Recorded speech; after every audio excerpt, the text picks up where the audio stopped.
হাই বন্ধুসকল, আপোনালোকক Assam update YouTube চেনেলটোলৈ স্বাগতম জনালোঁ। APSC recruitment 2024 Assam public service commission অৰ্থাৎ অসম লোকসেৱা আয়োগত পদ মুকলি হৈ আছে। কম্পিউটাৰ অপাৰেটৰৰ পোষ্ট মুকলি হৈ আছে। 12 পাছৰ পৰা আপোনালোকে এপ্লাই কৰিব পাৰিব আৰু অনলাইন মাধ্যমেৰে এপ্লাই কৰিব পাৰিব। গতিকে ভিডিঅ'টো চাই থাকিব, আমি সকলোখিনি কথা আলোচনা কৰিম। ভিডিঅ'টো শেষলৈকে চাই থাকিব, তেতিয়াহে বুজি পাব। আমি সকলোখিনি কথা অতি কম সময়ৰ ভিতৰতে আলোচনা কৰিম।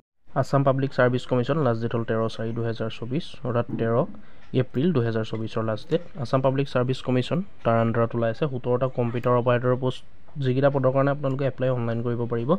APSC recruitment 2024 name of post computer operator. Total post ওলাই আছে 17টা। কেটেগৰী ৱাইজ ভেকেঞ্চি ভাগ কৰা হৈছে। আনৰিজাৰ্ভৰ কাৰণে আছে 8টা, OBC MOBC কাৰণে 5টা, SC কাৰণে 1টা, STP কাৰণে 2 অৰ্থাৎ 2টা আৰু ST এইচৰ কাৰণে 1টা।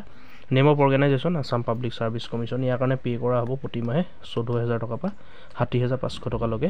গ্ৰেড পে' 6,200 টকা থাকিব। এজ লিমিট বিচৰা হৈছে 18 বছৰৰ পৰা 40 বছৰলৈকে আপোনালোকে পাৰিব 1/1/2024লৈকে। ইয়াৰ কাৰণে এডুকেশ্যন কোৱালিফিকেশ্যন বিচৰা হৈছে হাই ছেকেণ্ডেৰী পাছ, অৰ্থাৎ আপোনালোকে হাই ছেকেণ্ডেৰী পাছ কৰিলে 12 পাছ কৰিলে আপোনালোকে এপ্লাই কৰিব পাৰিব, কিন্তু ৰিকগনাইজ বৰ্ড বা কাউন্সিলৰ পৰা পাছ কৰা হ'ব লাগিব। Related article APSC CEE exam. Other criteria চাই লওক। Other criteria of APSC recruitment citizenship article 5 to 8 of the কনষ্টিটিউশ্যনৰ মতে আপোনালোকে ইণ্ডিয়ান হ'ব লাগিব। Residentship the candidate must be a permanent resident of Assam. আপোনালোকৰ অসমৰ স্থায়ী বাসিন্দা হ'ব লাগিব আৰু আপোনালোকৰ PRCখন থাকিব লাগিব, যিখন ইছ্যু আছাম এডুকেশ্যন পাৰপছৰ কাৰণে বা এমপ্লয়মেণ্ট এক্সচেঞ্জ ৰেজিষ্ট্ৰেশ্যন চাৰ্টিফিকেটৰ কাৰণে সকলোখিনি মানে PRCখনৰ পৰাই লোৱা হ'ব। এজ ৰিলেক্সেশ্যন দিয়া হ'ব। SC কাৰণে 5 বছৰ, ST কাৰণে 5 বছৰ, OBC MOBC কাৰণে 3 বছৰ, PWBD কেণ্ডিডেটৰ কাৰণে 10 বছৰ এজ ৰিলেক্সেশ্যন দিয়া হ'ব।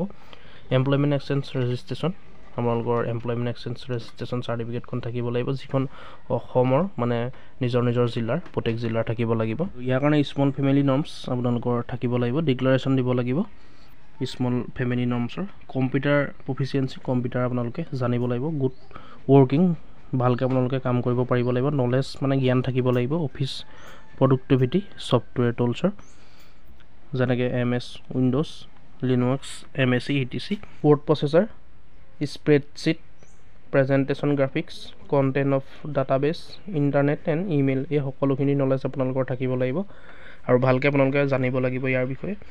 কেণ্ডিডেট মাষ্ট প্ৰচেছে মিনিমাম 6 মান্থৰ এখন আপোনালোকৰ কম্পিউটাৰ চাৰ্টিফিকেট বা ডিপ্ল'মা থাকিব লাগিব, যিখন গভৰ্ণমেণ্ট অফ আছাম ৰিকগনাইজ ইনষ্টিটিউশ্যনৰ পৰা আপোনালোকে কৰ্চ কৰা হ'ব লাগিব। আৰু ইয়াৰ কাৰণে আপোনালোকে নলেজ থাকিব লাগিব ইংলিছ আৰু অসমীয়া ভাষাৰ, যাতে টাইপ কৰিব পাৰে আপোনালোকে। টাইপ কৰা বা কম্পিউটাৰ নলেজ থাকিব লাগিব আছামিজ আৰু ইংলিছৰ বিষয়ে। এপ্লিকেশ্যন ফিজ ইয়াৰ কাৰণে পে' কৰিব লাগিব। জেনেৰেল EWS 47 টকা 20 পইচা, SC ST OBC MOBC 47 টকা 20 পইচা, BPL PWBD 47 টকা 20 পইচা। ইয়াৰ কাৰণে এপ্লিকেশ্যন ফিজ পে' কৰিব লাগিব। আৰু ইয়াৰ ষ্টাৰ্টিং ডেট হ'ল 14 মাৰ্চ 2024, লাষ্ট ডেট হ'ল 13 এপ্ৰিল। যিসকল ইণ্টাৰেষ্টেড এডুকেশ্যন কোৱালিফিকেশ্যন মিলি এপ্লাই কৰোঁ বুলি ভাবে আপোনালোকে 13 এপ্ৰিলৰ আগতে 13 এপ্ৰিল 2024 আগতে এপ্লাই কৰি দিব। আৰু 14 তাৰিখে মাৰ্চৰ অনলাইন লিংক এক্টিভ হ'ব। আপোনালোকে চেনেলটো ছাবস্ক্ৰাইব কৰি থ'ব, মই ভিডিঅ'ৰ জৰিয়তে জনাই দিম যিদিনাখন লিংক এক্টিভ হ'ব। সেইকাৰণে advertisement details, small family norms, declaration form, official website সকলোখিনি ডিছক্ৰিপশ্যনত আপোনালোকে পাই যাব। ডিছক্ৰিপশ্যন ভিজিট কৰিব। বন্ধুসকল, ভিডিঅ'টো আজি ইমানেই আছিলে। যদি চাই ভাল পালে লাইক কৰিব, ভিডিঅ'টো শ্বেয়াৰ কৰিব যাতে সকলোৱে গম পায়, আৰু কিবা সুধিবলগীয়া থাকিলে কমেণ্ট কৰিব। ভিডিঅ'টো লাইক কৰিব, লগতে চেনেলটো ছাবস্ক্ৰাইব কৰি ল'ব এনেকুৱা ধৰণৰ আপডেটবোৰ পাই থাকিবলৈ। ধন্যবাদ। জয় আই অসম।